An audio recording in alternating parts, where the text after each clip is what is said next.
میں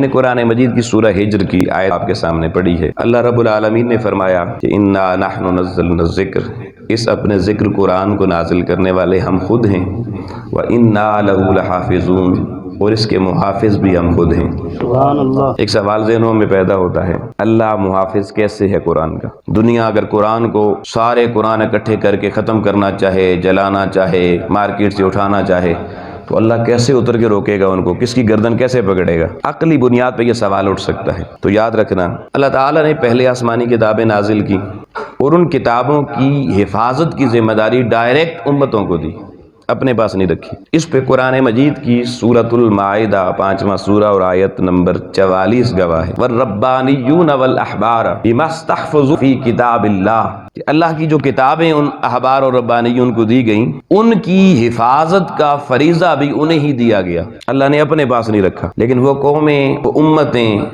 اللہ کی دی ہوئی آسمانی کتابوں کی حفاظت نہ کر سکیں، اور وقت کے ساتھ ان کتابوں کے اندر بے شمار رد و بدل ہو گیا، تاہاں کہ حضور نبی اکرم صلی اللہ علیہ وسلم آپ کی بعثت مبارکہ ہوتی ہے اور قرآن مجید کا سلسلہ نزول شروع ہوتا ہے، اور قرآن مجید کا سلسلہ نزول سلسلہ تکمیل تک پہنچنے سے پہلے رب العالمین نے کائنات کے سامنے اعلان فرما دیا کہ اِنَّا نَحْنُ نَزَّلْنَا الذِّکْرَ وَإِنَّا لَهُ لَحَافِظُونَ۔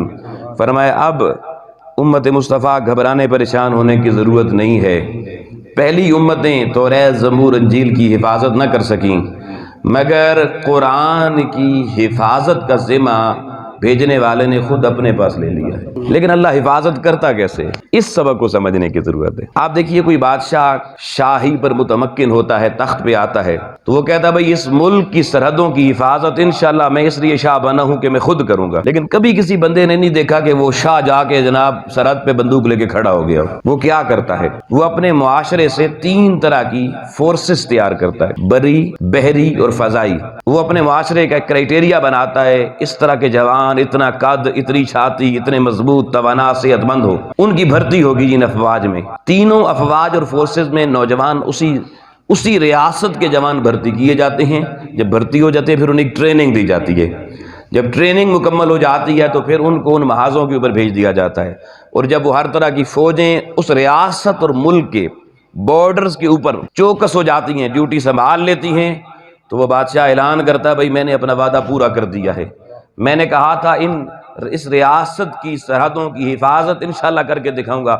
آج دیکھو میں نے ہر ریاست کے ساتھ جو میری سلطنت کی ریاست کی سرحد لگتی ہے، اس کی حفاظت کا فریضہ میں نے انجام دے دیا ہے۔ بادشاہ چل کے کبھی وہاں پر نہیں گیا، کبھی حفاظت کے لیے ایک رات بھی جاگا نہیں ہے، مگر اس نے سسٹم ایسا بنا دیا ہے فورسز کا کہ وہ فورسز جب اس ریاست کے محاذوں کی اور سرحدوں کی حفاظت کرتے ہیں تو شاہ اعلان کرتا بھئی حفاظت کرنے والا میں خود ہوں۔ آؤ لوگو، ساری کائنات کا شاہ، ساری کائنات کا بادشاہ میرا رب کریم کہتا ہے وَإِنَّا لَهُ لَحَافِظُونَ، اس قرآن کی حفاظت کا ذمہ میں نے لے لیا ہے۔ آؤ دیکھو میرے رب نے ذمہ کیسے لیا ہے۔ میرے رب نے جب قرآن کی حفاظت کا ذمہ لیا تو ذمہ لینے سے پہلے اس نے قرآن کی محبت امت مصطفیٰ کے دلوں میں ڈالنا شروع کر دی۔ دلوں میں قرآن کی محبت ڈالی۔ ابھی گھر میں بچہ پیدا نہیں ہوا، شادی ہوئی، اور باپ کعبۃ اللہ کے سامنے کھڑے ہو کے دعا کرتا ہے مولا مجھے پہلا بیٹا دینا، انشاءاللہ تعالی جیسے ہی شعوری عمر میں آئے گا تیرے قرآن کا حافظ بناؤں گا۔ محبت اللہ نے دلوں میں ایسی پیدا کر دی۔ بچہ پیدا ہوتا ہے، باپ گھٹی ڈالتا ہے، محبت سے دیکھ کے کہتا جی تھوڑا بڑا ہو سہی تنو قرآن دا حافظ بنا سا۔ تو اللہ نے اس امت کے دلوں میں قرآن کی محبت پیدا کر دی، اور قرآن کی محبت نے اس امت میں وہ حافظوں، قاریوں، عالموں، صوفیوں کی فوج تیار کر دی جو قیامت تک قرآن کی حفاظت کرتی رہے گی۔ اب اللہ کی فوج ذرا دیکھیے جی، اللہ نے یہ فوج بھرتی کیسے کی، ٹریننگ کیسے دی، اور پھر کیسے ڈیوٹیاں اس کے لگائیں۔ اللہ کی زمینی جو ہماری ریاستیں ہوتی ہیں ان کی فوج 3 طرح کی ہوتی ہے، بری یعنی زمینی، بحری سمندری نیوی والی، اور فضائی ایئر فورس جس کو آپ کہتے ہیں۔ اللہ نے اب قرآن کی حفاظت کرنی تھی، اور قرآن کی حفاظت کے لیے 4 محاذ تھے، 4 سرحدیں تھیں۔ ایک سرحد تھی کہ قرآن کے حروف کے مخارج نہ بدلے جائیں، مخارج صفات حروف کی حفاظت کی جائے، مخارج حروف کی حفاظت کی جائے۔ دوسری سرحد تھی کہ جو الفاظ ان مخارج سے بنتے ہیں ان لفظوں کی حفاظت والی فوج تیار کی جائے۔ اور پھر تیسری سرحد کہ کوئی قرآن کے معنی کو قیامت تک بدل نہ سکے، اس کے لیے ایک فوج تیار کرنی تھی۔ اور پھر چوتھی فوج، قرآن کے ہر لفظ کا ایک ظاہر ایک باطن ہے، ایک باطنی معرفت والی فوج بھی چاہیے تھی۔ چار فوجیں قرآن کی حفاظت کے لیے ضرورت پڑ گئیں۔ آؤ لوگوں، اس امت میں 1400 سال کی تاریخ پڑھ کے دیکھ لیجئے، اللہ نے اس قرآن کے حروف کی صفات لازمہ و عارضہ اور اس کے مخارج کی حفاظت کے لیے قرائے قرآن کی ساری روئے زمین پہ فوج تیار کر دی۔ قرآن کے قاری کیا کرتے ہیں؟ قرآن کے حروف کے مخارج کی محافظ ہوتے ہیں، ایک ایک حرف کے مخرج پہ محنت کرتے ہیں، اور ٹریننگ بڑی لمبی۔ الازہر یونیورسٹی میں جائیں تو قرات ان کو 9 سال میں پڑھائی جاتی ہے۔ ہمارا ملک کچھ کمزور اس معاملے میں ضرور، مگر یہاں پہ بھی سالوں پر مبنی 2 سال 3 سال کے قرات کورس موجود ہیں، اور سال کا تو اکثر جگہوں پر ہے۔ تو یہ فوج دنیا کے ہر خطے میں 7 بر اعظموں میں مدارس کا نظام دینیہ موجود ہے، اور وہاں قرآن کے مخارج، قرآن کے حروف کی صحیح ادائیگی کرنے والے قرآن کے قاریوں کی فوج اللہ نے تیار کر دی۔ اب قرآن کے لفظوں کی حفاظت کرنی تھی، قیامت تک لفظ قرآن کا نہ بدلا جائے۔ آؤ رب تعالیٰ کی حفاظت اور اس کی شان پہ قربان جائیے۔ اللہ نے قرآن جیسے جیسے نازل ہوتا چلا گیا، پیغمبر اکرم کی زبان سے نکلتا گیا، اسی وقت سے اللہ نے قرآن کے لفظوں کی حفاظت کے لیے حفاظ کرام کی فوج تیار کرنا شروع کر دی، قرآن کے حافظوں کی فوج۔ آج حافظ قاری اپنا ذرا مقام سمجھنا بھائی، آپ کس کی فوج کے کمانڈر ہیں، آپ کس کی فوج کے سپاہی ہیں۔ تم کہتے ہو میں دنیا میں نوکریاں نہیں ملتی، میں بتاتا ہوں تمہاری نوکری اتنی اونچی ہے، چھوٹی دنیا تمہیں نوکری دے ہی نہیں سکتی۔ تو حفاظ کرام کی صورت میں اللہ کریم نے ساری کائنات میں قرآن کے لفظوں کی حفاظت کی فوج تیار کر دی۔ اس کی ٹریننگ پہ بھی سال ہا سال لگتے ہیں، 3 سال 4 سال 5 سال 6 سال، اور پھر اس کی ہر سال رمضان میں نا اس کا 1 مہینہ پھر پریکٹس سیشن ہوتا ہے، وہ اسپیشل کورسز آ جاتے ہیں نا جی کسی فوج کے۔ تو یہ جو رمضان کا مہینہ ہوتا ہے نا، یہ اسپیشل وہ سیشن ہوتا ہے اللہ پاک کی طرف سے، تاکہ ذرا یہ فوج اپنی ٹریننگ دوبارہ ریویو کر دے، کوئی کمی تو نہیں رہی، کوئی کمزوری تو نہیں آ گئی، منزلیں پھر تیار ہو جاتی ہیں، پھر گردانیں ہو جاتی ہیں۔ اور حافظ قرآن ایک ایک 2 رکوع پڑھ کے اللہ کی حضوری میں پیش ہوتا ہے، سجدے میں سر رکھتا ہے، اور سجدہ اللہ سے ملاقات ہوتی ہے، بندوں کو سنا رہا ہے، سجدے میں ٹبین ٹے کے کہتا ہے سبحان ربی اللہ جی ٹھیک پڑھے ہے، ہائے ہائے ہائے۔ سر حافظ تب سجدے سے اٹھاتا جب ادھر سے منظوری ہو جاتی ہے، یہ حفاظ کا مقام ہے۔ پھر لوگوں، قیامت تک قرآن مجید کی ہر لفظ کے معنی کی حفاظت بھی کرنی تھی۔ وَإِنَّا لَهُ لَحَافِظُونَ، اللہ نے لوگوں روئے زمین کے ہر خطے میں قرآن کے معنی کی حفاظت کرنے والی علماء کی فوج تیار کر دی۔ علماء معنی قرآن کے محافظ ہیں۔ عالم قرآن کی آیت پڑھتے ہوئے غلطی کرے، حافظ بول اٹھے گا حضور مولوی صاحب اے غلطی کی تھی۔ دیکھیں حفاظت کیسے ہو رہی ہے۔ اور اگر کوئی شخص کا علم کہیں قرآن کے معنی میں غلطی کرے یا معنی بدلنے کی کوشش کرے، جہاں عالم دین بیٹھا ہوگا بول اٹھے گا، اس وقت اس کا اسلحہ اپنی کمان تان لے گا، وہ کہے گا حضور والا یہ معنی غلط ہے، یہ معنی قرآن کا نہیں ہے۔ دیکھیں محافظ ہر جگہ اپنی حفاظت خوبصورت ڈیوٹی سر انجام دے رہے ہیں۔ اب لوگوں، ایک چوتھی فوج، چوتھا شعبہ رہ گیا تھا کہ قرآن کے ہر لفظ کے اسرار و معارف باطنیہ کی حفاظت چاہیے تھی۔ اللہ نے قیامت تک قرآن کے باطنی معنی کی حفاظت کے لیے امت محمدی میں اولیاء کا سلسلہ شروع کر دیا۔ تو لوگوں، قرآن کی حفاظت کا ذمہ اللہ نے لیا ہے، اور قیامت تک ہر قاری، ہر حافظ، ہر عالم اور ہر صوفی باصفا وہ اللہ کی اس 4 طرح کی فوج کا سپاہی بنتا ہے۔ یہ سپاہ خدا ہے جس کا تعارف میں نے کروایا ہے لوگوں. اب سننا، اب کیونکہ اللہ نے یہ فوج تیار کرنی تھی، منصوبہ پہلے سے تھا، فیزیبلٹی بہت پہلے بن چکی تھی، تو اللہ نے سابقہ کتب آسمانی کے اندر یہ باتیں لکھ دی تھی. میں نے ابھی بھی جو نسخے دوسری کتب کے، آسمانی کتب کے جو لوگوں نے ٹوٹے پھوٹے رکھے ہوئے غلط ملت جو بھی وہ پڑھے، ان میں ابھی بھی وہ چیزیں موجود ہیں. اللہ نے اس امت کی امتیازی شانیں سابقہ کتب سباوی میں بیان کی. 2 شانیں اس میں سے آپ کے سامنے رکھ رہا ہوں. اللہ نے پہلی کتابوں میں لکھا کہ جو آخری امت آئے گی اور اس کے بعد جو کتاب آئے گی، اس امت کا کمال یہ ہوگا کہ میں انہیں پچھلی امتوں سے حافظہ زیادہ اعلیٰ عطا فرماؤں گا. سبحان اللہ، سبحان اللہ. حافظہ ہوگا تو حافظ بنیں گے نا جی. تو حافظہ پچھلی امتوں سے اس امت کو زیادہ دیا گیا. پچھلی امتوں میں کوئی اپنی کتاب کا حافظ نہ بن سکا، مگر ادھر قرآن کا نزول 23 سال میں ادھر مکمل ہوا. میرے آقا کریم خود بھی حافظ تھے، صدیق عمر بھی حافظ تھے. حافظوں کی فوج تیار ہو چکی تھی. اور دوسری اس امت کی امتیازی شان سابقہ کتب سباوی میں اللہ نے بیان کی. وہ کیا؟ یہ امت سابقہ کتابوں میں لکھا ہے کہ اللہ تعالیٰ اس سے قرآنی تصنیف و تالیف کا کام پچھلی امتوں سے بڑھ کر لے گا. آپ کسی سے پوچھیں بھائی انجیل برنباس کی تفسیر ہے، کہے گا جی آج پہلی دفعہ سن رہا ہوں لفظ. انجیل یوحنا کی آپ کے پاس تفسیر ہے؟ نہیں، پتہ ہی نہیں ہے. اور کسی بڑی دکان پہ چلے جائیں اسلامی کتب کی، اسے کہیں جی کوئی تفسیر بتائیں، وہ کہتا ہے نام بتائیں جی. وہ لسٹ دے دے گا، 100 سے زیادہ کہے گا میری دکان پہ پڑی ہوئی. یہ کیا ہے؟ یہ اللہ نے پہلی کتابوں میں بتا دیا کہ میں اپنے محبوب کو جو امت دوں گا، وہ امت ایسی فوج بنے گی میرے قرآن کی حفاظت کی کہ ہر دور میں قرآن کے نئی معنی، نئے مضامین بھی مشتمل اپ ڈیٹڈ تفسیری ورژن بھی بیان کرتی رہے گی. دوستان محترم، بات بڑی اب سمجھنے والی ہے. قرآنی فوج میں نے آپ کو بتا دی. اللہ نے حفاظت کا طریقہ کیسے اختیار کیا وہ آپ کو بتا دی. اللہ بندوں سے حفاظت کرواتا ہے اور الحمدللہ تعالیٰ یہ حفاظت پورے عالم میں ہو رہی ہے. لیکن حیران کن بات بتانے جا رہا ہوں. دیکھیے دنیا میں کسی بھی ڈاکیومنٹ کو سیو کرنے کے 2 طریقے ہوتے ہیں. ایک اس کی ہارڈ کاپی کی شکل میں اور دوسرا اس کا سافٹ کاپی کی شکل میں. ہارڈ کاپی کہتے ہیں جو پیپر پہ آپ کے سامنے آئے، پرنٹڈ فارم میں ہو، اور سافٹ کاپی وہ ہوتی ہے جس کو آپ کہتے ہیں جی میرے کمپیوٹر میں پڑا ہوا ہے، فلیش ڈرائیو میں پڑا ہوا ہے، میموری کارڈ میں پڑا ہوا ہے، سی ڈی میں موجود ہے. یہ سافٹ کاپی ہوتی ہے. آؤ دوستان محترم، یہ تو 14 صدیاں بعد امت کو سمجھ میں آیا کہ کوئی ہارڈ کاپی الگ شے ہوتی ہے، سافٹ کاپی الگ سمجھ ہوتی ہے. یہ مغرب کو تو ابھی سمجھ میں آیا، مگر مسلمانوں مبارک ہو تمہیں اللہ نے اس دین کا روح بنایا ہے جس دین پہ اللہ نے جب اپنی کتاب بھیجی 14 صدیاں پہلے محبوب خدا نے اپنے صحابہ کرام کے درمیان سافٹ قرآن کی کاپی اور ہارڈ کاپی دونوں کا اہتمام اس وقت کیا. کیسے؟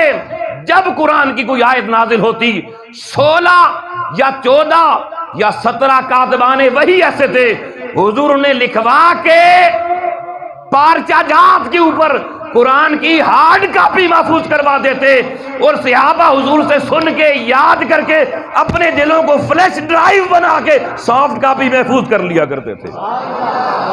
صحابہ کے دل فلیش ڈرائیو بن گئے. سافٹ کاپیاں یہاں محفوظ ہوتی چلی گئیں اور ہارڈ کاپی وہ پارچہ جات پہ 16-17 کاتبین نے وہی وہ محفوظ کرتے چلے گئے. تو یہ جو میموری 2 طرح کی ہے نا جی، اس کا اہتمام پیغمبر اکرم نے اس دور میں کر دیا. آج دیکھیں مغرب تو 14 صدیاں بعد یہ چیزیں سمجھ میں آئیں، ہمارے پاس پہلے سے موجود. حفاظ کرام ہر دور میں موجود رہے، کسی دور میں دنیا حافظوں سے خالی نہ ہوئی.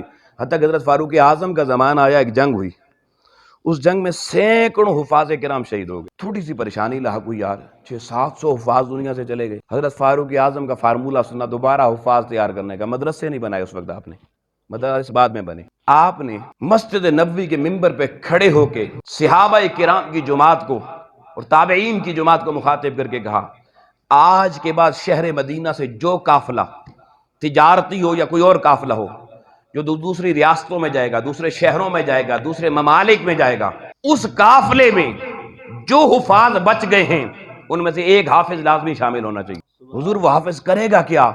آپ نے کہا قافلہ جیسے ہی چلے گا، راستے میں دنیا کی کوئی بات نہیں ہوگی، وہ حافظ آگے آگے قرآن پڑھتا چلا جائے گا، پیچھے قافلے والے یاد کرتے چلے جائیں گے.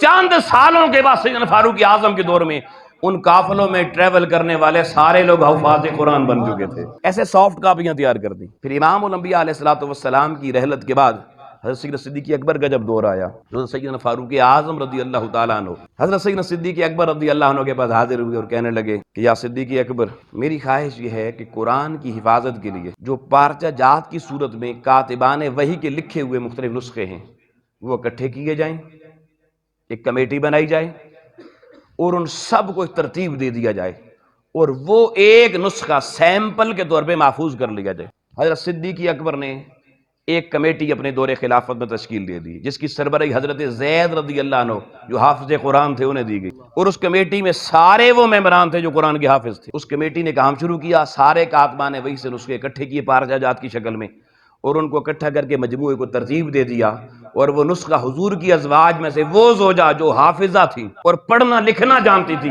حضرت حفصہ رضی اللہ تعالی عنہ کے پاس محفوظ فرما دیا گیا۔ آؤ لوگو، حضرت عثمان غنی رضی اللہ عنہ کا زمانہ آ گیا، اسلام کی ریاست پھیلی، 7 صوبائی حکومتیں قائم ہو گئیں، ہر صوبے کے گورنر نے خط لکھا حضور ہمیں قرآن چاہیے، 7 ریاستیں بن گئی ہیں، ہر ریاست میں وہ قرآن، مدنی قرآن، آقا پہ اترنے والا قرآن، یہاں پر نئے لوگ کلمہ پڑھ رہے ہیں ان تک پہنچانا ہے، ایک سیمپل ہمارے پاس ہونا چاہیے۔ حضرت عثمان غنی رضی اللہ تعالیٰ عنہ نے لوگوں حضرت ام المومنین سیدہ حفصہ رضی اللہ تعالیٰ عنہا سے وہ پارچہ جات والا نسخہ منگوایا، اور اب ٹیکنالوجی ذرا ترقی کر چکی تھی عثمان غنی کے دور میں۔ پہلے قرآن پارچہ جات میں لکھا گیا تھا، اور اب قرآن مجید کو مزید اپڈیٹ کر کے 7 نقول جو تیار کی گئیں، وہ شیشم کے پتے کے اوپر جو لائنیں لگی ہوئی ہوتی ہیں، جیسے آپ کی کاپی کے اوپر نا 2 ورق ہوتے ہیں نا، آپ یوں کھولتے ہیں، ایک طرف بھی لائنیں دوسری طرف لائنیں ہوتی ہیں، شیشم کا پتہ کھولیں دونوں طرف لائنیں لگی ہوتی ہیں، ان کے اوپر قرآن مجید کی نقول تیار کی گئی، اور ایک روایت میں لکڑی کے تختوں کے اوپر تیار کی گئی۔ 7 نقول جو لوگوں حضرت عثمان غنی نے تیار کر کے 7 اسلامی ریاستوں میں بھجوائیں، آج 14 صدیاں بعد بھی تاشقند کی تلہ جامع مسجد میں چلے جائیں، سید عثمان غنی کے تیار کیا ہوا نسخہ آج بھی وہاں موجود ہے۔ مصر کی جامع مسجد میں بھی ایک نسخہ ان میں سے پڑا ہوا ہے۔ 14 صدیاں بعد بھی حضرت عثمان غنی کے نسخے آج بھی امت نے حفاظت سے سنبھال کے رکھے ہوئے ہیں۔ اِنَّا لَهُ لَحَافِظُونَ۔ آؤ لوگو، قرآن کو جمع کروانے کا کام جس صدیق اکبر نے کیا، امت انہیں آج بھی جامع القرآن کہتی ہے، اور جس عثمان غنی نے اس کی نقول صحیح تیار کروا کے آگے ریاستوں تک پہنچائی، آج 14 صدیاں بعد بھی اس عثمان غنی کو ناشر قرآن کہا جاتا ہے۔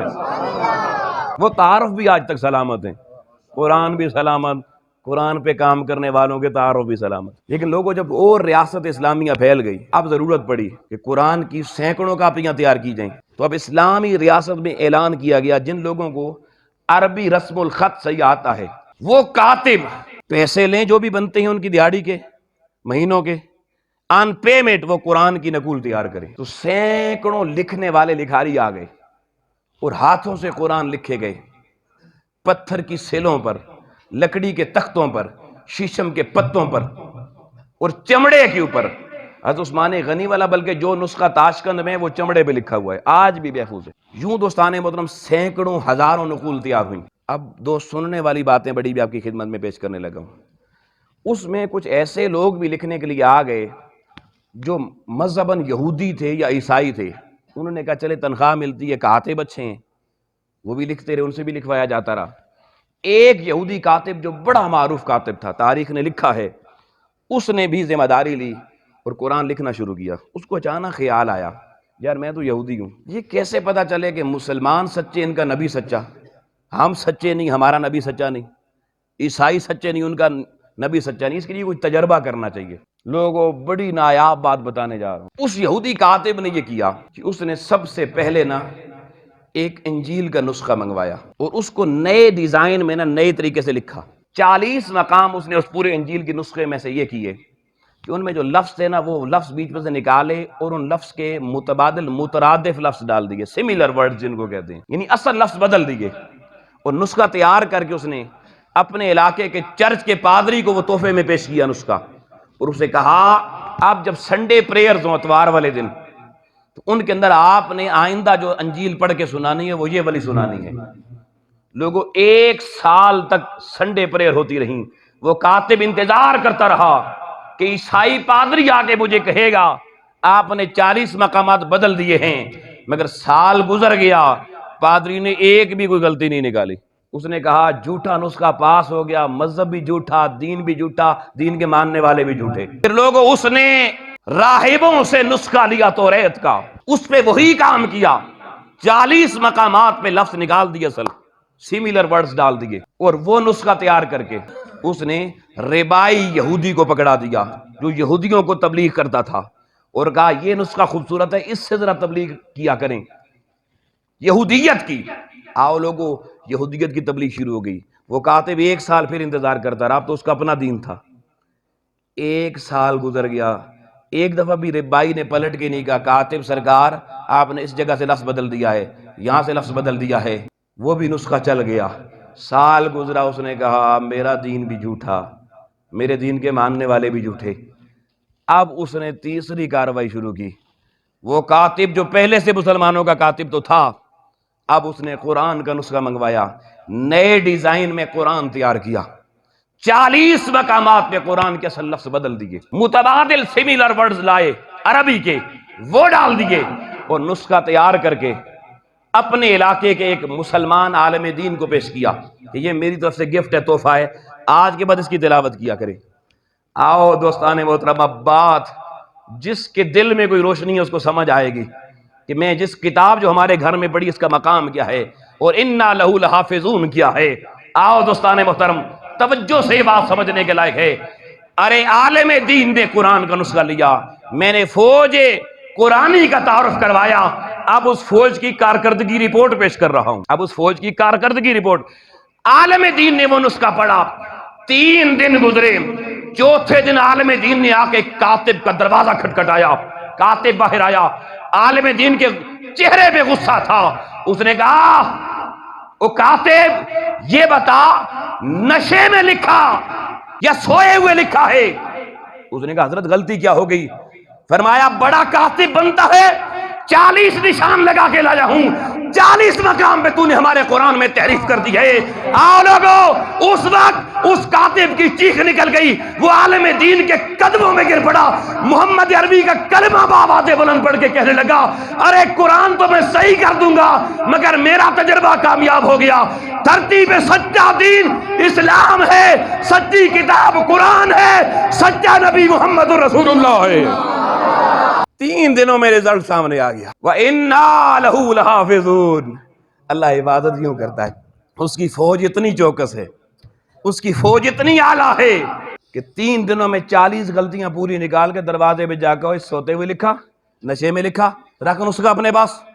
ہمارے قرآن میں یہ 40 لفظ نہیں ہیں جو تو نے ایڈ کیے ہیں۔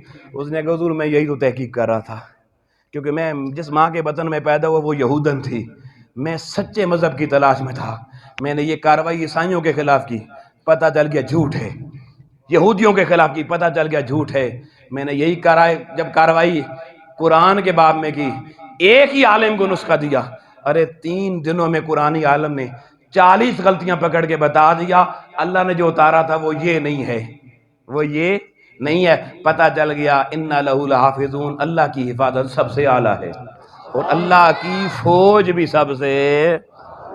کبھی کبھی حفاظ کرام یار فخر کیا کرو اپنے اوپر، مسکرایا کرو خود ہی تنہائی پہ، لوگوں کے سامنے نہ صحیح، خوش ہوا کرو یا اللہ تو نے اپنی فوج میں بھرتی کر لی ہے۔ میں جب سے شاہراہ دین پہ چلا ہوں نا، جب سے، یہ میں اب راز کی بات شاید زندگی میں پہلی دفعہ یہاں کہہ رہا ہوں، لوگوں میں 24 گھنٹے میں ایک دفعہ اپنی تنہائی میں ضرور بیٹھتا ہوں، چاہے 5 منٹ ہی مجھے ملے، اور میں اس تنہائی میں سر سجدے میں رکھتا ہوں، کبھی روتا ہوں کبھی ہنستا ہوں اور شکر کرتا ہوں، مولا شکر ہے تیرا، میں تو اس قابل نہیں تھا، تو نے اپنی فوج میں بھرتی کر لیا ہے۔ یہ بڑے مقدر کی بات ہے یار، یہ بڑے نصیب کی بات ہے، تو اپنے بچوں کو اس تعلیم سے دور نہ کریں، یہ نصیب والوں کو ملا کرتی ہے۔ اور اس فوج میں بھرتی تمہارا چیف آف آرمی سٹاف نہیں کرتا، تمہارے ملک کا پریزیڈنٹ نہیں کرتا، تمہارے ملک کا پرائم منسٹر نہیں کرتا، ساری کائنات کا بادشاہ رب العالمین خود کرتا ہے۔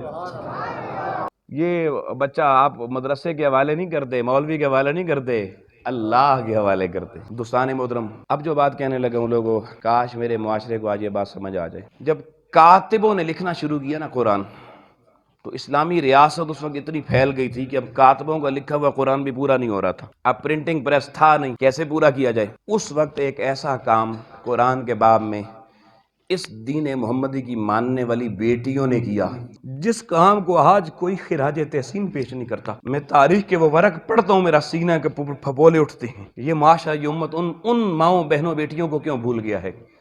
اس وقت ہمارے قرون اولیٰ کے ائمہ نے ایک فیصلہ دیا، انہوں نے کہا جن کے گھروں میں بیٹیاں جوان ہیں اور پڑھنا لکھنا جانتی ہیں اور شادی کے انتظار میں بیٹھی ہیں، وہ بیٹیاں ایسے کریں اللہ کے قرآن کی کتاب کا کاتب بن جائیں، قرآن لکھنا شروع کریں۔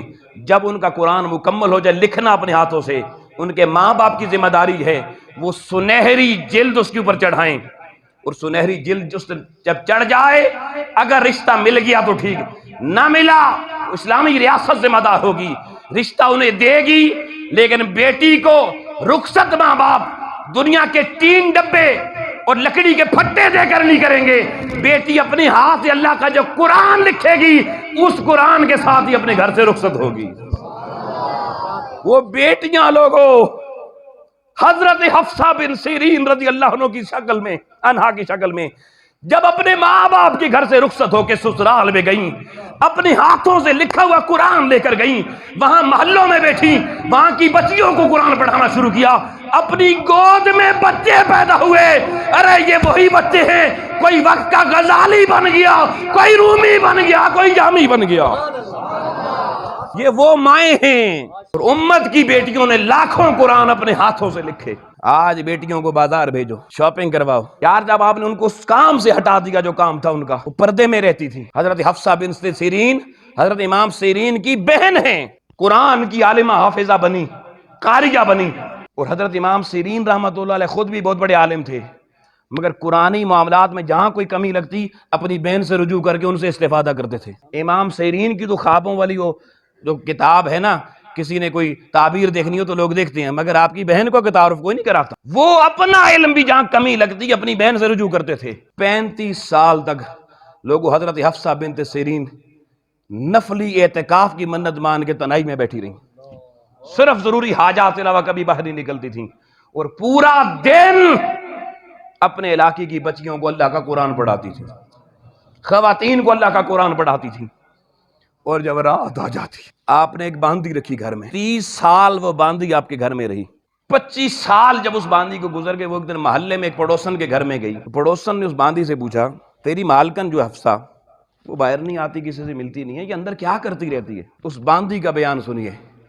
وہ کہتی ہے دن کو تو مجھے پتا ہے کہ وہ اللہ کا قرآن ساری خواتین اور بچیوں کو پڑھاتی رہتی ہے، اور جب رات آتی ہے تو میری مالکن بی بی مصلی بے نفل کی نیت باندھ کے پھر اس کے اندر قرآن پڑھنا شروع کر دیتی ہے۔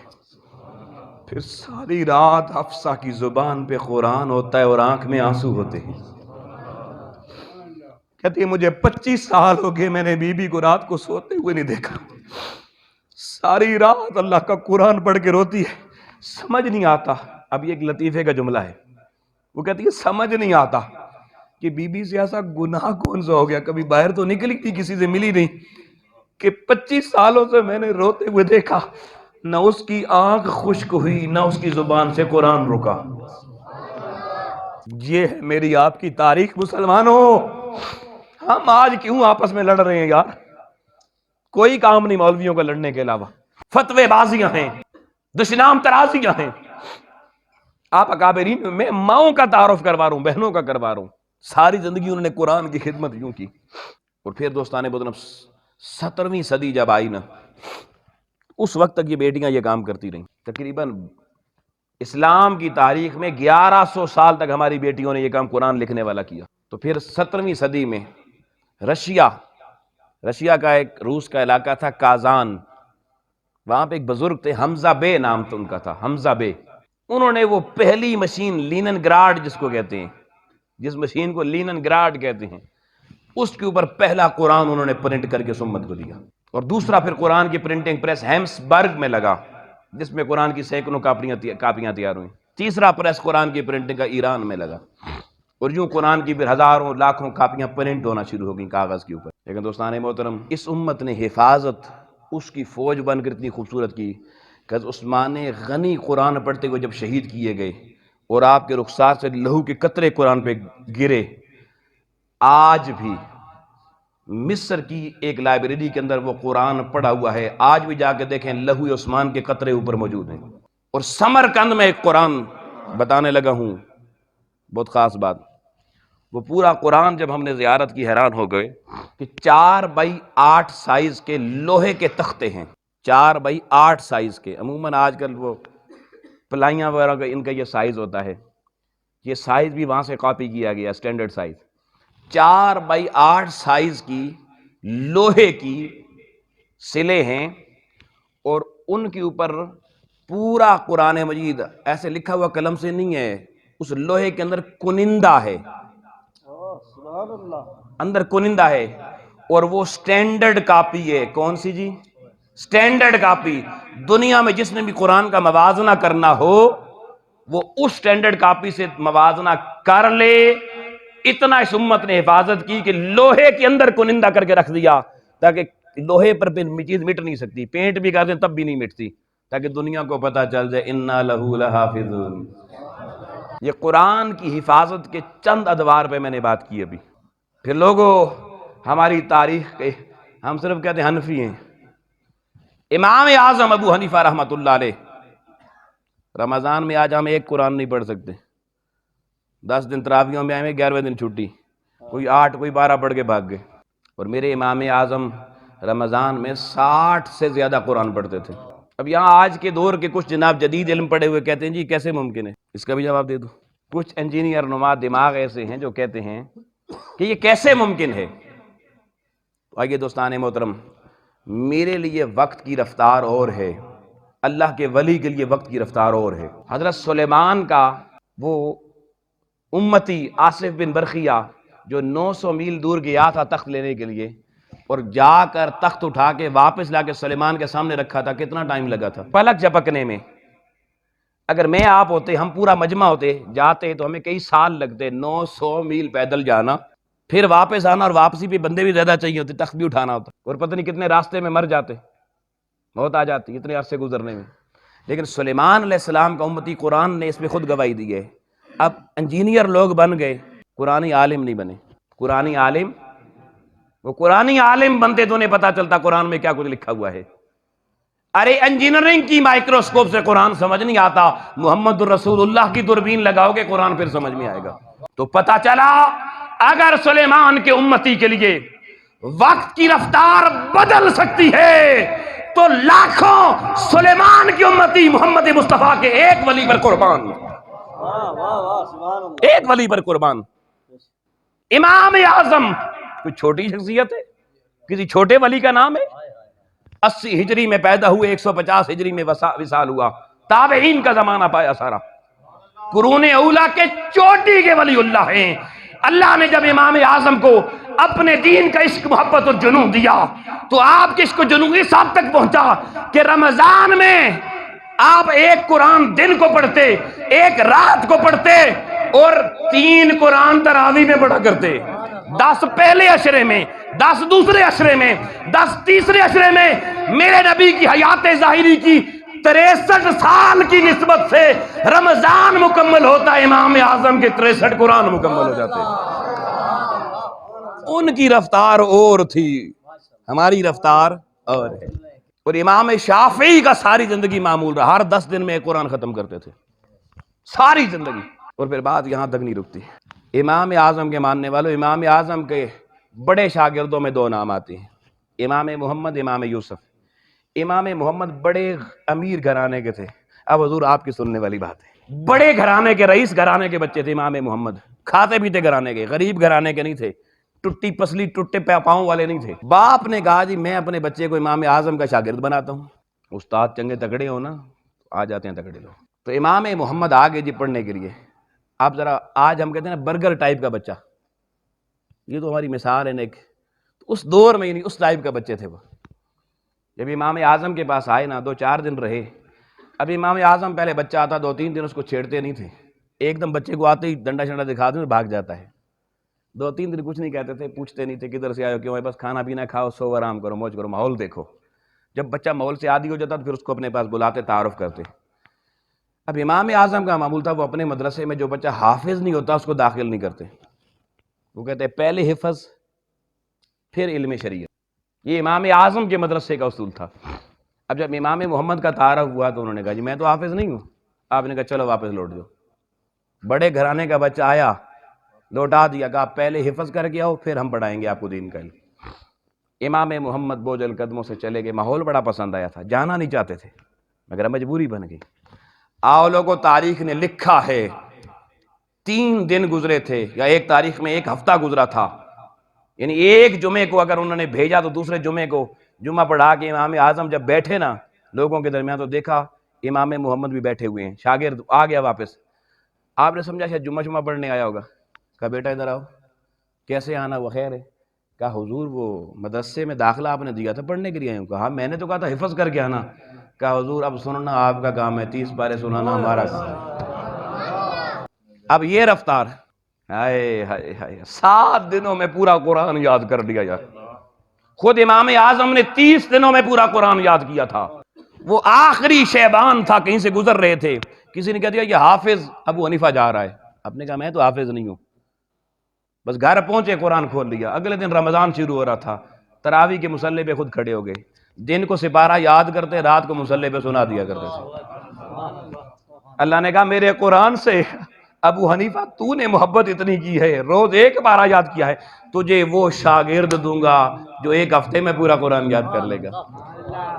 اور یہ وہ امام محمد ہے لوگوں جن کے پاس مسئلہ لے کے بندہ آ گیا، کہا حضور بڑا پریشان ہوں، سارے ائمہ کے پاس گئے، شافعیوں کے پاس، حنبلیوں کے پاس، مالکیوں کے پاس، میرا مسئلہ حل نہیں ہوا۔ پوچھا آپ کا مسئلہ کیا ہے؟ اس نے کہا حضور میرا مسئلہ یہ ہے کہ اللہ نے بڑی دعاؤں کے بعد، بڑی شادی کو دیر گزر گئی تھی، اللہ نے ایک بچی دی مجھے، تو میں نے ایک قسم کھا لی تھی، اس بچی کی جب شادی کروں گا نا بڑی ہوگی تو اس کو جہیز میں اللہ کی کائنات کی ساری نعمتیں دوں گا۔ حضور بچی جوان ہو گئی ہے، رشتہ دے دیا، رخصتی کرنی ہے، اب اللہ کی ساری نعمتیں، وَإِن تَعُدُّوا نِعْمَتَ اللَّهِ لَا تُحْصُوهَا، گنی نہیں جا سکتی، دوں کیسے؟ اب کیا کروں، قسم توڑ دوں، کفارہ دوں، یا کوئی اس کی پورا کرنے کا طریقہ ہے؟ شافیوں کے پاس گیا، انہوں نے کہا کفارہ دے، مالکیوں کے پاس گیا، انہوں نے کہا کفارہ دے، حنبلیوں کے پاس گیا، انہوں نے کہا کفارہ دے۔ آپ مسکرا پڑے، آپ نے کہا اس کا حل موجود ہے، کفارہ دینے کی ضرورت نہیں ہے۔ امام محمد، اب بریلینٹ مائنڈ جو اسٹوڈنٹ ہوتے ہیں نا، ان کی بتا رہا ہوں کہ پھر ان کی سٹڈی کیسی ہوتی ہے۔ وہ خوش ہو گیا، بیٹھ گیا۔ آپ نے کہا ایسا کر، جا کے بیٹی کی شادی کی تیاری کر، رخصتی کی تیاری کر، اگلوں کو ڈیٹ شیٹ دے دے، ٹائم شائم دے دے، جب رخصتی کا وقت آئے نا پریشان ہونے کی ضرورت نہیں ہے۔ ان ھذہ القرآن معدبۃ اللہ، ہم نے حدیث پڑھائی ہے، حضور نے حدیث بتائی ہے کہ یہ قرآن اللہ کا دسترخوان ہے۔ کس کا دسترخوان ہے؟ اللہ کا دسترخوان ہے۔ اور ہمارے دسترخوان پہ ہمارے گھر کی ساری نعمتیں ہوتی ہیں، اللہ کے دسترخوان پہ اللہ کی ساری نعمتیں ہوتی ہیں۔ جب بیٹی کو رخصت کرنا تو رخصتی میں اسے اللہ کا قرآن دے کے رخصت کرنا، وہ ساری نعمتیں لے کر جائے گی، قسم پوری ہو جائے گی۔ اب یہاں ایک توجہ طلب بات بتانا چاہتا ہوں، بچے کے لیے حفظ کی جو بہترین عمر ہوتی ہے نا، وہ 6 سال سے 12 سال کے درمیان ہوتی ہے۔ 6 سال سے، اور اسکول کی بھی یہی عمر بہترین ہوتی ہے۔ 6 سال سے کم عمر بچے کو اسکول آپ پڑھائیں گے، وہ بچہ بڑا ہو کے نالائق ہو جائے گا۔ یہ 6 سال ماں باپ نے محبت، لاڑ، پیار، شفقت، گھر کی تربیت دینی ہوتی ہے۔ اور ہم جس دور میں ہم اسکول میں داخل ہوئے نا، اس دور میں ہماری گورنمنٹ کا قانون یہ تھا 6 سال کا بچہ داخل ہوتا تھا، اب تو 3 سال کا مائیں بھیج دیتی ہیں۔ اب اس کی وجہ کیا ہے یہ سن لیجئے، کیونکہ آپ بندے کہتے ہیں کچھ ہمیں گل کر گیا جناب، ریزن کیا ہے؟ تو یاد رکھنا، جو انسانی دماغ ہے نا، ہیومن برین، یہ بچپن میں بڑی تیزی سے نا بڑھتا ہے، گروتھ اس کی ہوتی ہے، گرو کرتا ہے، نشو و نما پاتا ہے۔ اور 6 سال کی عمر میں ایک بچے کا مائنڈ، اس کا برین گرو ہو کے اس سطح پر چلا جاتا ہے کہ اس کی بنیادی شعوری لیول مکمل ہو جاتا ہے، بنیادی شعوری لیول، سیکنڈری نہیں کا۔ اب سائنسدان، اس شعبے کے برین کے ماہرین یہ کہتے ہیں، وہ کہتے ہیں کہ اگر 6 سال کی عمر سے پہلے کسی بچے کو آپ نا کسی سٹڈی میں ڈال دیں گے، اس کے اوپر پریشر ڈال دیں گے، اس کو دبائیں گے، روزانہ ماریں گے، پیٹیں گے یا پریشر ڈالیں گے اور اس کو ہر وقت بزی رکھیں گے، تو اس کا وہ جو بیسک برین انفراسٹرکچر ہے نا، جس کی گروتھ ہو رہی ہے، وہ رک جائے گا۔ کیوں؟ وہ کہتے ہیں ایک ہارمون اس کے دماغ میں پیدا ہو جاتا ہے جس کو کہتے ہیں کارٹیزون ہارمون. یہ ایک ایسا ہارمون ہے جو دماغ کی نشو و نما کو روک دیتا ہے، اور اگر دماغ کی نشو و نما رک جائے ایک دفعہ تو پھر یہ بڑے ہو کے بڑا نہیں ہوتا دماغ. اس لیے کہا جاتا ہے کہ 6 سال کی عمر تک کوشش کریں بچے کو ماں باپ خود جو پیار محبت سے چیزیں سمجھا سکتے ہیں پڑھا سکتے ہیں. باقاعدہ مدارس کے حوالے بچہ 6 سال کی عمر میں کریں، 7 سال کی عمر میں کریں، 8 9 10 11 اور حد 12. اور ماہرین یہ کہتے ہیں کہ 6 سال سے 12 سال تک کی عمر جو بچہ ہوتا ہے اس کا جو حافظہ ہوتا ہے نا وہ سب سے مضبوط ہوتا ہے، پتھر پہ لکیر کی طرح ہوتا ہے. جیسے پتھر پہ لکیر کبھی نہیں مٹتی نا، اس حافظے پہ جو چیز نقش ہوتی ہے وہ ساری عمر محفوظ رہتی ہے. ہمیں بھی آج اگر ہم پیچھے بچپن کی طرف دیکھیں نا تو 6 سے 12 سال کی عمر میں جو واقعات پیش آئے جو ہم نے پڑھا وہ آج بھی یاد ہے، بعض والی چیزیں بھول جاتی ہیں. تو یہ بہترین عمر ہے جی بچوں کی حفظ کی. لیکن کچھ بچے خدا داد صلاحیتوں کے مالک ہوتے ہیں، وہ اس سے پہلے بھی کر سکتے ہیں، بعد میں بھی کر سکتے ہیں. پابندی نہیں ہے، میں کوئی پابندی نہیں لگا رہا، میں صرف ایک مشورہ دے رہا ہوں تاکہ مدرسہ ہے نا جی یہاں تھوڑا تحقیق جو بھی ہے سامنے آ جائے، بہتر فیصلے کیے جا سکیں. اگر دوستان محترم کئی بچے اس امت میں آج بھی ایسے اس کے کرم سے اور ماؤں کی صفات کی وجہ سے پیدا ہوتے ہیں. خلیفہ ہارون الرشید کے پاس نا ایک بندہ اپنا بچہ لے آیا. اس نے کہا حضرت میں نے بچے کو قرآن حفظ کروا دیا ہے، آپ اس کا ٹیسٹ لیں. ہارون الرشید نے کہا چل بھائی میں قرآن تمہیں سنتا ہوں. اس نے کہا میں نہیں سناؤں گا. پوچھا کیوں نہیں سنائیں؟ کہا پہلے مجھے گڑ کھلائیں. ضدی تھا بچہ. بادشاہ کو کہنے لگا گڑ کھلا. تو بادشاہ سلامت اٹھے گڑ لے کر آئے، اس کو گڑ کھلایا. جب گڑ کھا چکا اس نے کہا ہن سن. اس کے بعد ہارون الرشید خود حافظ قرآن تھا، اس نے کئی مقامات سے اس سے قرآن سنا، جہاں سے وہ بات کرتا نا وہ فوراً سنانا شروع کر دیتا. وہ جب پورا ٹیسٹ لے چکا بچہ پاس ہو گیا، اس نے کہا جی اس بچے کی عمر کتنی ہے؟ انہوں نے کہا ابھی 5 سال کا ہوا ہے. ابھی ایسے واقعات بھی ہماری تاریخ میں موجود ہیں پریکٹیکلی. تو یہ میں نے کہا خدا داد صلاحیتیں بعض ماؤں کی برکتوں سے ملتی ہیں. اس کے پیچھے ماؤں کی صالحیت، باپوں کی صالحیت ہوتی ہے، صلاحیت نہیں. صلاحیت نہیں، صالحیت. صلاحیت بہت سے لوگوں میں ہوتی ہے مگر اور بھی کام ہوتے ہیں، لیکن جب صالحیت کا نور آ جاتا ہے نا پھر بندہ پاک ہو جاتا ہے. اور یہ نعمتیں پاکوں کو ملتی ہیں، ناپاکوں کو نہیں ملتی. آؤ دوستان محترم، تو میں چاہتا ہوں آج آپ وہ محبت قرآن کی لے کے جائیں، وہ عشق قرآن کا لے کے جائیں کہ زندگی میں کائنات میں جتنے طوفان مادیت کے چلیں، جتنی ہوائیں افریت کی چلیں، تمہارے ذہنوں سے اس مجلس کو کوئی مٹا نہ سکے. آؤ لوگوں، تاریخ میں ایک قاری ایسا گزرا، تاریخ میں ایک قاری ایسا گزرا اس امت میں جو جب قرآن پڑھتا تھا پرندے رک جایا کرتے تھے، بہتے پانی رک جایا کرتے تھے، ہوائیں ٹھہر کے اس قاری قرآن کا قرآن سنتی تھی. اور اس قاری کا نام ہے شیخ محمد حسین بغدادی رضی اللہ تعالیٰ عنہ. بغداد کا رہنے والا محمد حسین بغدادی، وہ قاری قرآن جب وہ قرآن شروع کرتا نا اس کا قرآن سن کے لوگوں کے سینے پھٹ جاتے تھے. محمد حسین بغدادی کہتے ہیں میں کسی سفر کے سلسلے میں ملک شام کی طرف گیا اور ملک شام کی ایک منڈی سے میرا گزر ہوا جہاں منڈی لگی ہوئی تھی، آلو پیاز کی نہیں، جانوروں کی نہیں. اس منڈی میں لونڈیاں بک رہی تھیں، لونڈیاں بیچی جا رہی تھیں. کہتے میں نے دیکھا بچیاں لونڈیاں بک رہی ہیں. میں کھڑا ہو گیا، تھوڑی دیر میں نے وہ تماشا مارکیٹ کا دیکھا. میں نے دیکھا کہ بندہ وہ اپنی لونڈی کو لے کے کھڑا ہے، انتہائی نحیف، انتہائی کمزور لونڈی ہے، ہڈیوں کا ڈھانچہ ہے، رنگ جل چکا ہے، اور وہ بیچنا چاہتا ہے اتنی کمزور نحیف لاغر لونڈی کو. کہتے ہیں میں اس کے قریب چلا گیا، ویسے ہی اس سے پوچھا بھی کتنے کی بیچتا ہو؟ اس نے کہا جی جننے پیسے دو لے لو. جو سودا وہ کہتے ہیں نا بالکل بیکار ہو نا، وہ چلو جی جڑے پیسے دیں دے ہو لے جاؤ. انہوں نے کہا مجھے ترس آ گیا اس لونڈی پر، یار اس کی حالت تو کوئی اس کو کھلایا جائے پلایا جائے، کوئی اس کو آرام دیا جائے، پتہ نہیں کتنا کام اس سے لیا گیا ہے. جس کی حالت یہ ہے کہ یہ کھڑی بھی صحیح نہیں ہو پا رہی، لاغر ہے، نحیف ہے. کہتے ہیں میں نے اس کو کہا اچھا میں اتنے پیسے دوں گا تو مجھے دے دو. اس نے کہا جی ٹھیک ہے میں بیچ دیتا ہوں، لیکن میں سودا ایسے نہیں بیچتا، میں تاجر بڑا سچا ہوں، بڑا کھرا ہوں. میں جو مال بیچتا ہوں اس کا نقص بتا کر بیچتا ہوں، اور یہی شریعت کا بھی اصول ہے. شریعت کہتی ہے تاجر اپنا مال نقص چھپا کے، ہمارے پٹھانوں کی ریڈیوں کی طرف نہیں کہ سامنے کی طرف سیب جناب صاحب پیچھے کی طرف گندا. چھپا کے رکھا ہوا ہے. وہ ہم مارکیٹ میں جاتے ہیں 2 کلو سیب لے آتے ہیں, بڑے سونے سیب لیے جی 200 روپے کلو لیے, گھر آتے ہیں گھر والی دے کے کہتی ہے اکھاں کوئی نہیں سنے, یہ سارے گندے لے آئے ہو. ہمیں تو اتنے دھوکے دیے جاتے ہیں, مگر وہ تھے تو لونڈیاں بیچنے والے مگر تھے کھرے تاجر. اس نے کہا میری لونڈی میں 3 عیب ہیں. کتنے جی؟ 3 عیب ہیں, وہ سن لو, اس کے بعد سودا منظور ہے تو لے جاؤ. اس نے کہا بتائیے جی. وہ کہنے لگا پہلا عیب یہ ہے کہ یہ کھاتی نہیں ہے, یہ کھاتی نہیں ہے. کہنے لگا دوسرا عیب یہ ہے کہ یہ رات کو سوتی نہیں ہے, نہ کھاتی ہے نہ سوتی ہے, یہ 2 عیب ہو گئے. اور تیسرا عیب یہ ہے یہ ہر وقت روتی رہتی ہے. اس کو میں نے زندگی میں کبھی 25-30 سال میرے پاس رہی ہے, کبھی میں نے اس کو مسکراتے ہنستے ہوئے نہیں دیکھا. آؤ بیٹیوں والو بہنوں والو, اب ذرا اپنے کلیجے تھام کے بات سننا. محمد حسین بغدادی کہتے ہیں میں نے کہا مجھے تینوں شرطیں منظور ہیں, یہ تینوں خامیاں منظور ہیں. میں نے لونڈی خرید لی. میں لونڈی کو لے کے سہارا لے کے شام کی منڈی سے باہر نکلا. مجھے کہنے لگی میرے نئے مالک مجھے کہاں لے کے جا رہے ہو؟ میں نے کہا میں تمہیں بغداد لے کے جا رہا ہوں. کہتی اس نے بغداد کا نام سنا, وہ ہنس پڑی, مسکرا پڑی, اچھل پڑی.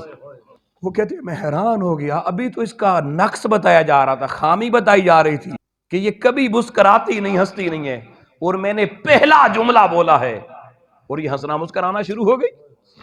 میں نے فوراً پوچھا, میں نے کہا یہ بتا کہ بغداد میں کیا تیرے ماں باپ رہتے ہیں؟ ممکن ہے ماں باپ نے بیچ دی ہو, بچھڑی ہوئی ہو. اس نے کہا نہیں میرے مالک, مجھے نہیں معلوم میرے ماں باپ کہاں تھے.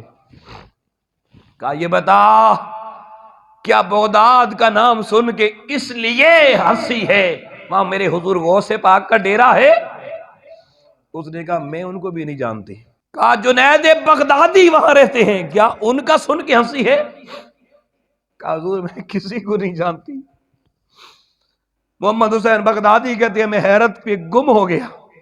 میں نے کہا لونڈی یہ بتا پھر بغداد کا لفظ سن کر ساری زندگی نہ مسکرانے ہنسنے والی ایک دم بے ساختہ مسکرا اور ہنس کیوں پڑی؟ اس نے کہا حضور والا معاملہ کچھ اور ہے.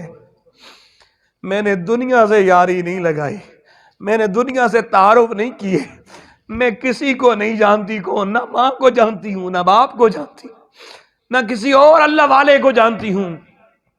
میں نے صرف زندگی میں محبت اپنے خالق سے کی, اپنے رب سے محبت کی ہے, اور میرا رب سے بڑا مضبوط تعلق ہے. میں نے کبھی اس سے کوئی سوال نہیں کیا, وہی مجھے کھلاتا ہے, وہی مجھے پلاتا ہے, وہی مجھ سے باتیں کرتا ہے. اللہ کے بندو, اللہ نے تمہیں پیدا کیا اتنا تمہیں پتا ہے, تم کیا جانو رب سے باتیں کیسے ہوتی ہیں. وہ کہتی ہے میری زندگی گزر گئی اللہ کی محبت میں نے کبھی اللہ سے سوال نہیں کیا, مگر میں نے سنا ایک دفعہ بغداد میں ایک اللہ کا قرآن پڑھنے والا ایک قاری ایسے رہتا ہے, وہ جب قرآن پڑھتا ہے ہوائیں رک جایا کرتی ہیں, پرندے رک جاتے ہیں, پانی ٹھہر جاتے ہیں. میں نے اپنے پروردگار سے زندگی میں پہلی دفعہ سوال کیا تھا مولا مجھے موت دینا مگر موت سے پہلے بغداد کے اس قاری سے قرآن سنوا دینا.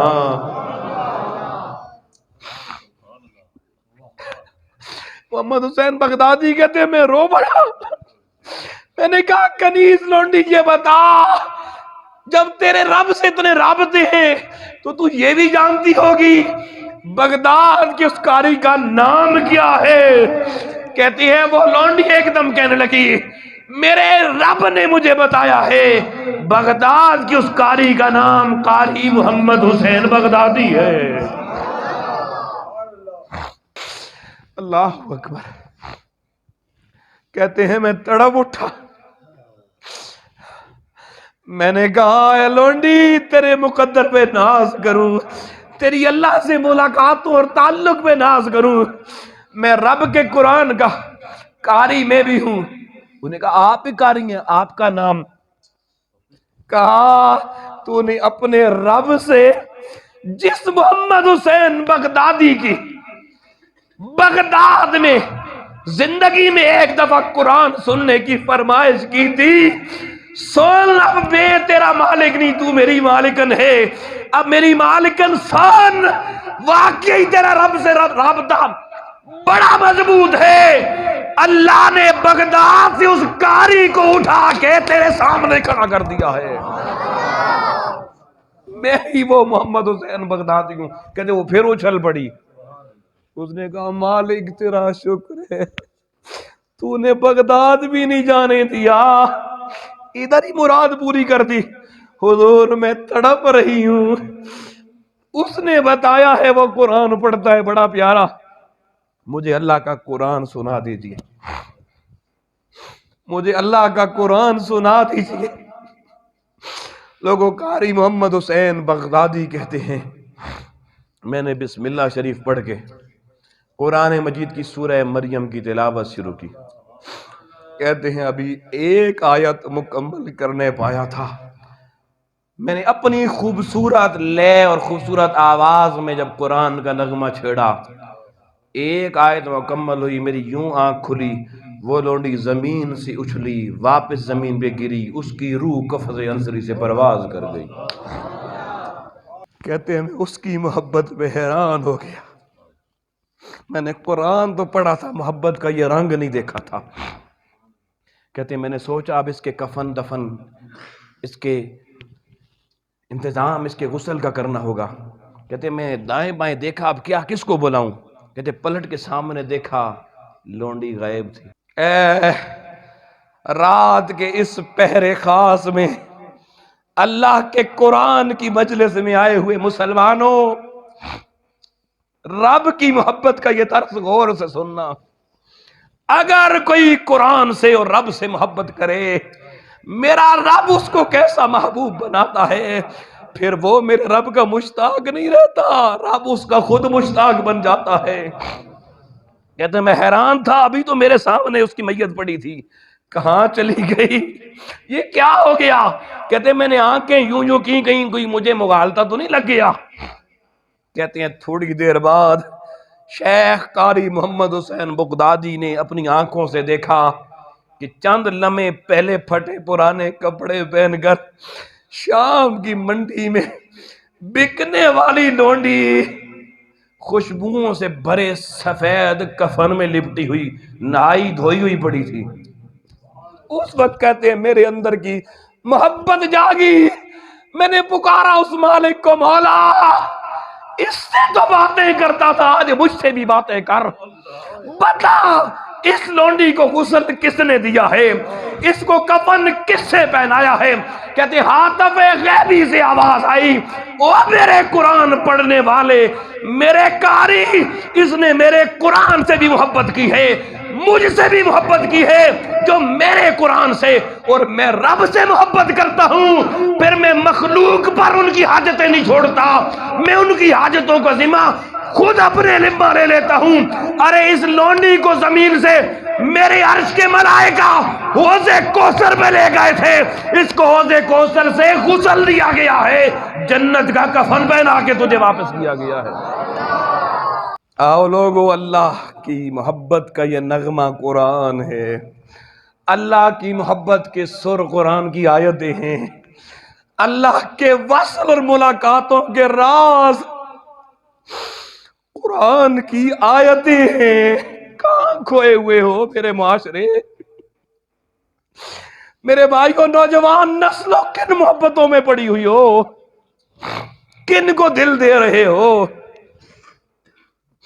اللہ کی عزت کی قسم، جس دن تمہیں قرآن کی ایک آیت کا شعور مل گیا، اب تمہاری زندگی بدل جائے گی، تمہارے نشے بدل جائیں گے۔ اللہ کی عزت کی پھر قسم کھاتا ہوں، جو نشہ اللہ نے اپنی کتاب قرآن میں رکھا ہے، ساری کائنات میں کہیں اور نہیں رکھا۔ اس لیے لوگوں، کتابوں میں لکھا ہے حافظ قرآن، صحیح حافظ قرآن، جس کے بارے میں کہا من قرأ القرآن وعمل بما فیہ، جو پورے قرآن کا عامل قاری اور حافظ ہو، وہ اگر قبرستان میں سے گزرے نا اور قبرستان کے مردوں کو مخاطب کر کے کہے چلو باہر آ جاؤ، وہ سارے باہر آ جائیں گے۔ یہ ایک حافظ قرآن کا مقام ہے۔ اور میں ایسے باتیں کرنے کا عادی نہیں ہوں لوگوں، میں زندگی میں کئی تجربے کرنے کا عادی ہوں۔ میری یہ آنکھیں ایسے ہی میرے کنٹرول سے باہر نہیں ہو رہی۔ بتانا چاہتا ہوں اس دور میں بھی سب کچھ ممکن ہے۔ آؤ مادیت کی ہوائیں بلا دو، نفسانیت کی خواہشیں مٹا دو، شہوتوں کی مالائیں جو تم نے گلے میں ڈالی ہوئی ہیں اتار پھینکو، اپنے رب سے محبت کرنا سیکھو یار، اللہ کے قرآن سے محبت کرنا سیکھو، اور یہ ساری دولتیں تمہیں در مصطفیٰ سے ملیں گی۔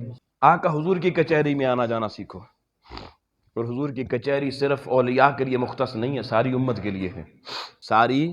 لیکن دیکھیں نا کچہری میں بھی کسی سے تاریخ بھی آپ کی ہو نا تو وہاں پہ انتظار کرنا پڑتا ہے پھٹے پہ بیٹھ کے۔ آپ نے کب راتوں کو بیٹھ کے رب سے ملاقات کا انتظار کیا ہے؟ آپ نے کب حضور کی کچہری کا انتظار کیا ہے کہ سونے کی کچہری لگے مجھے حضوری ملے؟ ہم نے ساری زندگی آقا کو حضور کہا ہے مگر حضور کا معنی ہمیں نہیں آتا، اور مناظرے کرتے ہیں ہم حاضر و ناظر پر۔ حضور کہتے ہی اس کو ہیں جو ہر جگہ ہر وقت حاضر ہو۔ حضور کس کو کہتے ہیں؟ حاضر کو۔ اور یہ حاضر پہ مناظرہ کرنے والا وہ کہتا ہے حضور کسی جگہ حاضر نہیں ہے، لفظ بھی حضور بول رہا ہے، حضور کہہ بھی حضور رہا ہے اور کہتا ہے حاضر بھی نہیں۔ یہ ہمارا حال ہے، یہ نالائق طبقہ ہے۔ اچھے دماغ دین کو دو، لائق بچے دین کو دو۔ اس وقت اس دین محمدی کو تمہارے لائق اولادوں کی ضرورت ہے۔ جب لائق لوگ ممبروں پہ بیٹھ کے دین مصطفیٰ کا دفاع کریں گے، اللہ کی عزت کی قسم دین کا جھنڈا اونچا ہوگا۔ دعا ہے اللہ کریم کی ذات آپ سب کو قرآنی محبت نصیب فرمائے، اپنے محبوب علیہ الصلوۃ والسلام کی محبت کا نشہ خاص عطا فرمائے، اور آج کی اس مجلس کا صدقہ اللہ سب جوانوں کی جوانیاں جو بڑی دھندلی ہوئی ہیں، اس دھندلاہٹ کو، اس تاریکی کو اللہ اس جوانی میں آپ کو دور کر کے اس جوانی میں آپ کی جوانیوں کو طہارت کا نور عطا فرمائے۔ پاکیزہ اپنی جوانیوں کو بناؤ، اس جوانی کی حفاظت کرنا سیکھو۔ اللہ نے قرآن کی حفاظت کی ہے نا، لیکن جوانی کی حفاظت تم نے خود کرنی ہے۔ اس کی حفاظت تمہارے اوپر فرض ہے۔ جوانوں، جوانی کی حفاظت، گناہوں سے بچا کے رکھنا یہ تم پر فرض ہے۔ اور اللہ کا قرآن کہتا ہے توبو الی اللہ جمیعا، توبہ کرو سارے مل کر اکٹھے ہو کر۔ ایھا المؤمنون لعلکم تفلحون، مومنوں مل کے توبہ کرو، لعلکم تفلحون، اللہ کامیابی کی راہ پہ تمہیں ڈال دے گا۔ آج سارے مل کے اللہ کی حضور توبہ کرتے ہیں یار، اللہ جو گزر گئی اس تاریکی اور اندھیرے کی معافی عطا فرما۔ ہم بھاگ کے تجھ سے دور چلے گئے تھے، مولا معافی دے دے، آج پلٹ کے تیرے دروازے پر آ گئے، تیرا بننا چاہتے ہیں۔ اس شام کے بازار میں بکنے والی لونڈی کے قدموں کا صدقہ، اور بغداد کی اس عظیم قاری شیخ محمد حسین بغدادی کی قرأت قرآن کا صدقہ، ہمیں ان ظلمتوں سے، ان تاریکیوں سے نکال کر پھر میرے مولا اپنی رحمتوں اور انوارات اور تجلیات والی خوبصورت زندگی نصیب فرما۔ وآخر دعوانا الحمدللہ رب